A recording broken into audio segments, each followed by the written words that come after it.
It's so simple. Allowing Jesus to play an active role in our life. And there was something like this. It's first of all when we open our heart up and say, Jesus, I actually want you to come into my life. I want you to be a player in my life. I'm going to count on you to kind of take care of my sin problem. I'm going to count on you to give me good leadership in life. And what I'm going to do, Jesus, on a day in and day out basis, I'm going to look to you for guidance. I want to try to do what you tell me to do. I want to try to follow you. I want to hear what you have to say, and I want to do my best to do it. I want you to play a role, Jesus, in actually determining how my life unfolds. And by allowing Jesus to play an active role in our life, something wonderful happens when it comes to these obstacles, these forces that keep us from walking the pathway toward nobility by generously giving away our stuff to bless others and improve the world. See, Jesus was not materialistic, and he was not selfish. Jesus was spiritual and selfless. Now, being spiritual doesn't mean that you think material things are evil. Jesus didn't. Being spiritual doesn't mean you don't have material things. It means you look at material things and go, life isn't found here. This is not a source of security. This is not a source of satisfaction and happiness. This is not any measure of true success or significance in life. It's just stuff that can be leveraged to do things that really matter. Jesus was spiritual. He looked at his relationship with God the Father and doing the will of God the Father as where happiness, identity, security, and satisfaction came from. He was spiritual. And he was certainly not selfish. He was selfless. You know, I just think about so often this passage, again in Philippians chapter 2, just a little later from the verse I read about not looking out only after our own interests. It says, our attitude should be the same as that of Jesus. This is verse 5.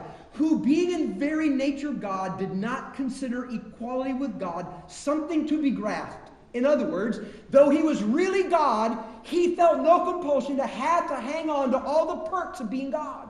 All the power, all the comfort, all the status, all the glory, whatever you want gets done instantly. He said, I'm willing to let go, every perk go, so that he could make himself nothing, take on the nature of a servant, become like a person. And being found as a person, he humbled himself and became obedient to death, even the death of a cross.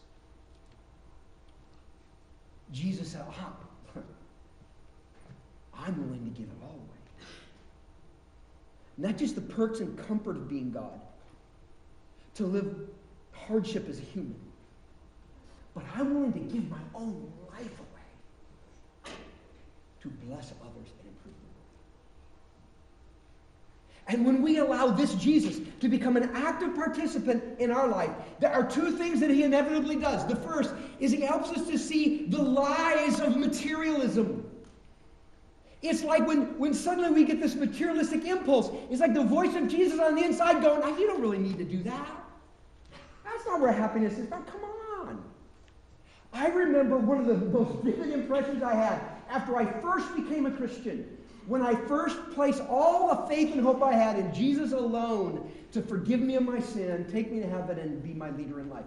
I remember driving home that night in the car with my family, and suddenly it's like I had these voices in my head saying, you should tell your family you came to faith. Oh, okay. And then they say, you should be nicer to your sisters. And that's when God and I got in our first fight. But it's like it was just there, this thing. I mean, it wasn't like this audible thing. I don't think becoming a Christian means we become like psychotic or schizophrenic. It just means a real life person is now a part of our life, and he's actually trying to communicate in those spiritual but real ways, heart-to-heart conversation, impulses, thoughts that are righteous that we should do. And here's God just speaking that way. And what I found is that when it comes to the realm of materialism, God is often there to say, seriously? You don't need that? Or to say, really, you should give that stuff away, or you should do this. God does that. And he helps us to look at the lies of materialism. It delivers a good life, and somehow we just know the voice of Jesus inside says, that's not true, and you know it. Yeah, then really don't do that. You don't need that. Cut that out. Go a different way. Give it away. He helps us to see through. But here's what else he does. He empowers us to love others. It's fascinating. It says this in the book of 1 John, chapter 4. Talk about, how do you know if somebody's really a Christian or not? 1 John chapter 4. Here's what it says in verse 7. Dear friends, let us love one another, for love comes from God. Everyone who loves has been born of God and knows God. Everyone who loves.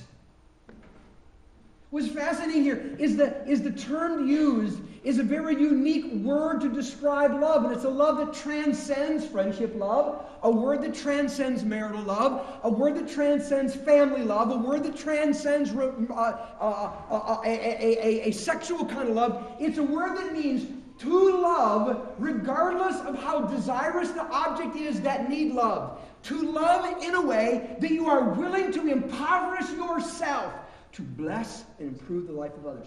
The same love Jesus showed when he died on the cross is the love that gets poured into us. That as we share to others, we're demonstrating we really are followers of that God. Love for real. It's like what God does when he invades our life and Jesus comes in to really be an active participant in who we are and what we do, that he brings with him this inexplicable love for other people. We just begin to care more deeply than we have ever cared before.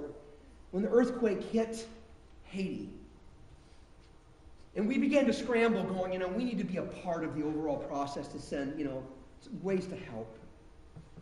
And, the people in charge were saying, send money, it's the best thing. So we were going, who do we want to send the money to?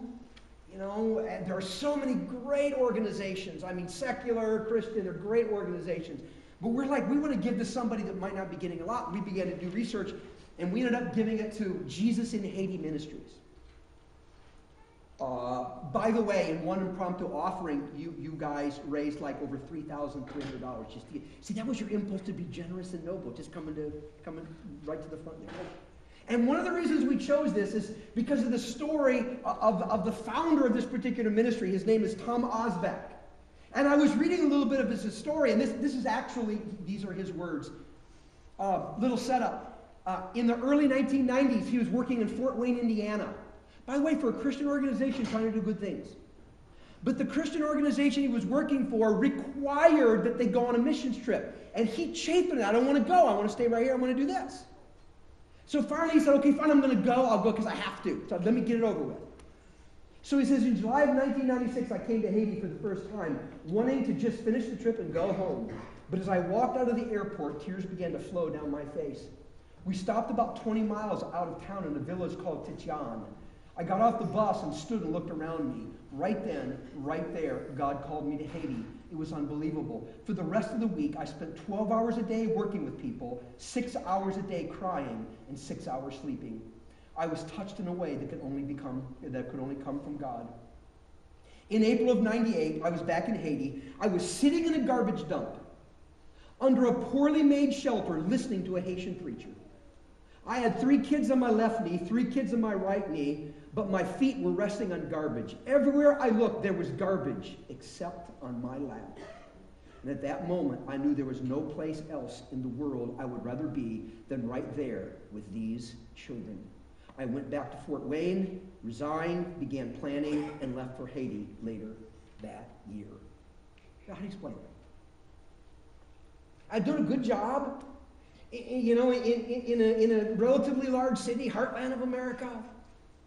And suddenly he goes to Haiti, and he's sitting there in a garbage dump with kids on his lap, and he's going, I got to turn my back on all that, and I've got to go here, and I've got to give my life for these children. Where does that love come from? Where does that concern come from? It comes from Jesus being an active participant in somebody's life, just saying, love them with this kind of love.